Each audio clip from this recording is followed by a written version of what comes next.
Caros fiéis, tudo, absolutamente que nós fazemos de maneira consciente e deliberada no tempo tem consequências na eternidade. Mais uma vez.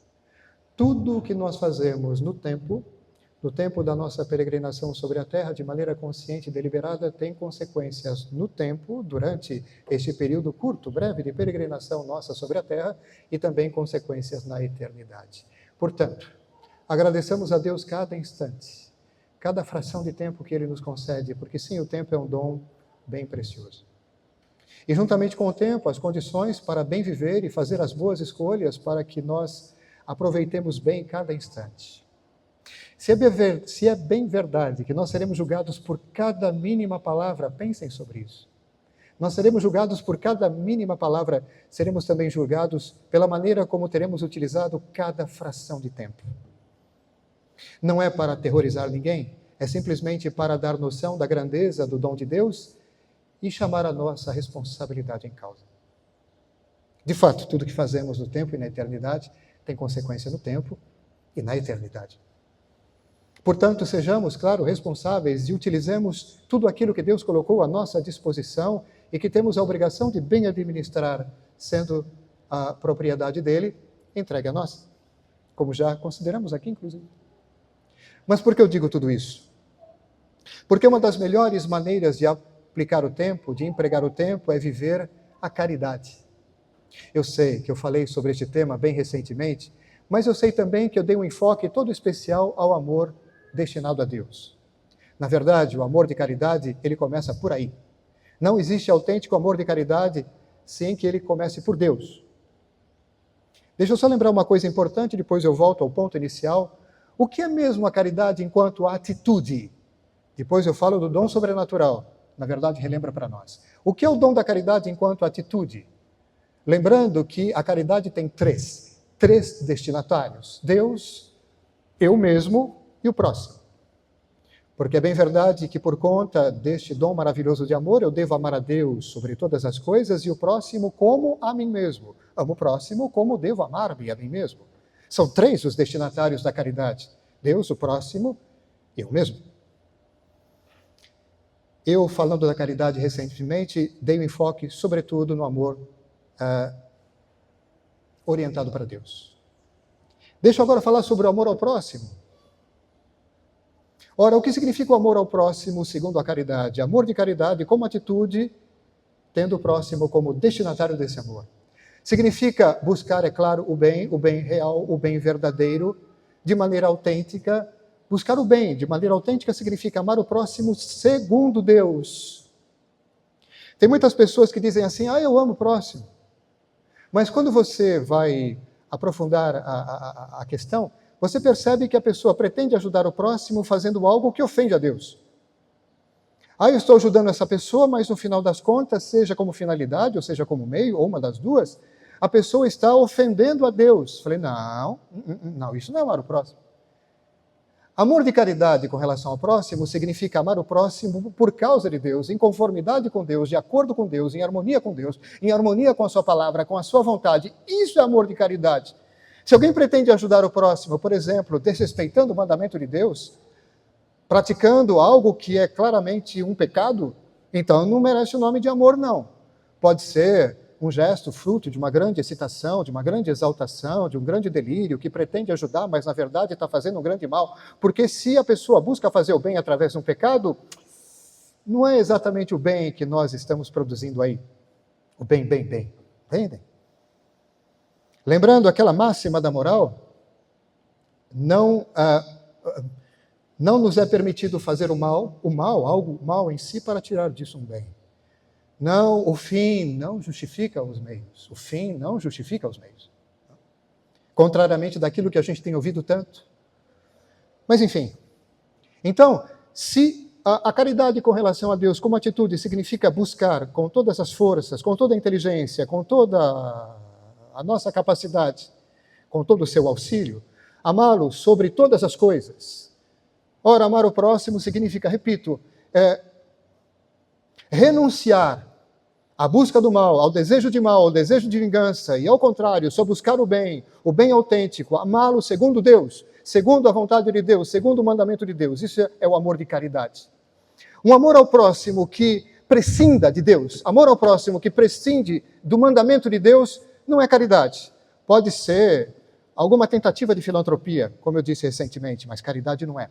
Porque a caridade, amor ao próximo, que merece esse nome, tem que incluir Deus. Se o amor ao próximo não inclui Deus, por exemplo, uma maneira perfeita de fazê-lo é o seguinte: eu amo o próximo, em primeiro lugar, porque ele é imagem de Deus e foi constituído para ser também semelhança. Eu amo o próximo por causa de Deus, porque Deus me ordena. Ele diz, é para amar o próximo. Entendem? São motivações que estão diretamente ligadas a Deus, que estão ligadas a Deus, e isso faz com que esse amor ao próximo seja autêntico amor de caridade como atitude. Porque se não tiver nenhuma referência a Deus, se eu amo o próximo enquanto próximo, eu não estou nem aí com Deus, prescindo absolutamente de Deus e das suas coisas, é o que chamamos de filantropia. Materialmente, pode produzir alguma coisa bem interessante, mas não merece o nome de caridade no sentido bíblico, no sentido técnico. Então vamos lá, de novo, enquanto caridade, como atitude, com relação a Deus, significa amá-lo sobre todas as coisas, com todo o coração, com todo o entendimento, com tudo aquilo que temos e somos, amar o próximo, segundo este mesmo amor de caridade, significa amá-lo segundo Deus. E amor de caridade com relação a nós significa a mesma coisa. Nós nos amamos segundo este amor de caridade quando nós nos amamos segundo Deus, segundo a sua palavra, segundo a sua vontade, segundo o seu mandamento. Porque essa história de, por exemplo, buscar o nosso bem, entre aspas, a nossa satisfação, os nossos gostos e prazeres, prescindindo de Deus, opondo-se a Deus e ofendendo a Deus, isso não é caridade para consigo mesmo coisa nenhuma. E vejam, quando, por exemplo, nós vivemos um amor assim, que não está ordenado para Deus, e que não merece, portanto, o nome técnico bíblico de caridade, significa não só uma grande perda de tempo, mas acumular justamente faltas sobre faltas. Isso exige expiação depois. Claro, quando se trata de pecado, exige em primeiro lugar arrependimento para que a gente se livre disso, desse peso enorme, pare de ofender a Deus. Mas sabe, tem uma coisa com relação ao pecado, não é só simplesmente ser perdoado dele, mas apagar as consequências dele, expiar os pecados. Quando, por exemplo, nós temos uma penitência na confissão, nós somos perdoados do pecado na confissão, mas o padre ainda nos impõe uma penitência. O que significa isso? Significa que somos perdoados quanto à culpa, mas com relação à pena temporal do pecado, ainda há algo que deve ser feito para cancelar essa pena devido ao pecado. Ora, isso corresponderia a quê? Corresponde à desordem que nós introduzimos no criado por conta do pecado, que só introduz desordem. Mesmo que seja o pecado mais íntimo, que ninguém sabe, só Deus. É pecado, introduz no criado uma desordem que exige reparação. A melhor maneira de se retornar à ordem, de se reparar isso, é a caridade. Vejam, se nós não fazemos isso a contento aqui na Terra, nós faremos ali, naquele lugar, estado que é o purgatório. Faremos, com certeza.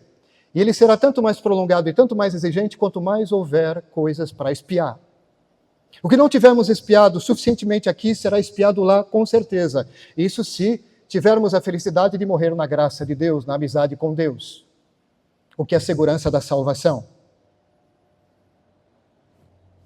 É claro que é muito mais interessante, caros fiéis, expiar o máximo possível aqui, porque lá é mais prolongado e mais doloroso. Purificação puramente passiva, enquanto aqui nós podemos fazer algo. Contribuição ativa com a ação de Deus para que nós expiemos os nossos pecados e compensemos a desordem que nós introduzimos no criado por causa dos pecados que cometemos. E a melhor maneira de fazer isso é o amor autêntico de caridade. Enquanto atitude, mais do que isso, a melhor maneira é viver essa atitude possuindo a virtude sobrenatural da caridade, que é aquele dom sobrenatural que Deus coloca nas nossas almas, associado à nossa vontade, para que a gente então, vamos lá, possa, de fato, com a ajuda de Deus, amá-lo sobre todas as coisas, com toda a alma, com toda a inteligência, com toda a vontade, com tudo aquilo que temos e somos, amando o próximo e a nós mesmos segundo Deus, perfeitamente conforme a Deus. Uma coisa é a atitude, o que já é muito preciosa. Outra coisa é a atitude que expressa a presença dessa virtude sobrenatural em nós. Não tem melhor maneira de utilizar o nosso tempo, não tem melhor maneira do que fazer para fazer frutificá-lo. E para, justamente, compensar tanta desordem. Mas por que está falando isso? Por causa da epístola. Já repararam como Deus ele diz aqui, se você fizer isso aqui, a coisa vai ficar melhor para o teu lado. Se você viver esse gesto de bondade e de caridade, se você observar o meu mandamento, respeitar o dia sagrado, se você fizer o bem ao próximo, a coisa vai ficar luminosa para você. Você vai encontrar maior purificação. Por quê? Porque duas coisas contribuem para a expiação. Eu falei da caridade. Em primeiro lugar, tem a justiça. Justiça que significa, por exemplo, o cumprimento daquilo que nós devemos absolutamente fazer. Não é? Enfim, este é o sentido maior daquilo que é dito aqui. Tudo que nós fizermos de bom, ora, contribui para a restauração da ordem, não só no criado de uma maneira geral, mas em nós mesmos e no nosso interior. Tem uma passagem, vou concluir com isso, um versículo, na verdade, da primeira carta de Pedro, que diz assim: a caridade, o amor de caridade, entendam, cobre uma multidão de pecados. 1 Pedro 4:8. A caridade cobre uma multidão de pecados. É claro que gestos de caridade, como nós conhecemos materialmente falando, obras de misericórdia corporal, não são em si suficientes, por exemplo, para apagar os pecados mortais. Para que os pecados mortais sejam perdoados, é necessário o arrependimento proporcional e a devida reconciliação no meio próprio para isso, que ordinariamente é o sacramento da confissão. É claro que a reconciliação pode acontecer através da contrição perfeita. De que maneira, caros fiéis? A caridade cobre uma multidão dos pecados. Simples. Se tem um princípio que se opõe frontalmente, ostensivamente ao pecado, é a caridade. Vejam, quanto mais eu praticar a caridade, menos eu faço o pecado. Eu tenho duas escolhas, ou viver de maneira ordenada ou de maneira desordenada. Quando eu escolho viver de maneira ordenada segundo a caridade, pronto, já estou utilizando bem o meu tempo, estou já de maneira preventiva, não é? Eliminando tudo isso aqui na minha vida. Não estou cometendo o pecado porque eu estou fazendo o contrário. Mas é claro que tem outro princípio também. Vamos considerar que a base propulsora do arrependimento, da contrição, é a própria caridade. Quando nós nos arrependemos de verdade, ora, na base disso tem a caridade. A caridade é a base do arrependimento. E quanto mais perfeita for a caridade, quanto mais profundo for o amor, mais perfeita é a contrição. Ora, a contrição perfeita é o quê? É o amor a Deus, somente por Deus, por causa de Deus, o amor mesmo como um sumo bem, digno de ser amado sobre todas as coisas. Este é o amor que constitui a alma da contrição perfeita. Arrependimento por causa deste amor, e só por causa dele, não é por causa de medo de castigo, é por causa do amor a Deus. Deus é digno de ser amado e me custa muito, me dói muito o fato de tê-lo ofendido.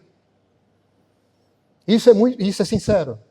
E junto a este arrependimento por amor tem o propósito de não mais pecar e, sobretudo, de o desejo da confissão. Se eu puder me confessar, então o desejo da confissão faz com que a contrição seja perfeita.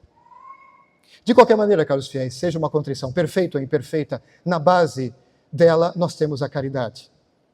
E quando nós nos arrependemos do pecado, eis aí uma outra maneira justamente de superá-los, de cobri-los. Eles são apagados na reconciliação, e só a reconciliação com arrependimento. E na base do arrependimento, como alma do arrependimento, a caridade. Mas deixa eu lembrar uma outra coisa também. No coração da caridade tem a verdade. A caridade se alegra com a verdade. Não dá para separar uma coisa da outra. E tem tudo a ver, é bem lógico, quando Nosso Senhor ele diz, conhece a verdade. Conhecer aqui significa unir-se a ela. Conhecê-la e amá-la tanto a ponto de integrá-la na sua vida e viver dela. Conheça a verdade, una-se à verdade e você vai ser liberto. E você vai conhecer a liberdade. Conhece a verdade e a verdade vai te libertar. Não é isso? Ora, a pessoa que abraça a verdade mesmo e que vive a caridade autêntica a partir deste acolhimento da verdade, ora, vivendo o arrependimento, vivendo tudo aquilo que é para viver, vivendo a caridade, vai conhecer a ordem na sua vida. Isso significa banir a desordem. Significa cobrir, superar toda a desordem. Sim, a caridade cobre uma multidão de pecados. Tudo aquilo que nós fazemos de maneira ordenada, segundo a justiça e a caridade, serve para reordenar as coisas, restaurar a ordem perdida por causa das nossas infidelidades. dos nossos delírios. Caros fiéis, foi já dito por nosso Senhor que é necessário cumprir aquelas obras fundamentais que nos são apresentadas a cada quaresma, a oração, a esmola, o jejum, com boas disposições. Dizendo isso, nosso Senhor, ele disse, sim, a oração é necessária, a penitência também, e a prática das virtudes, especialmente da caridade. Através dessas três iniciativas, somos, sim, purificados pela graça de Deus. É a nossa maneira de cooperar com a ação dele que ele nos purifica. Nós pensamos sempre na oração, espero que pensemos de maneira eficaz. Talvez pensemos menos na penitência, seria bom pensar mais.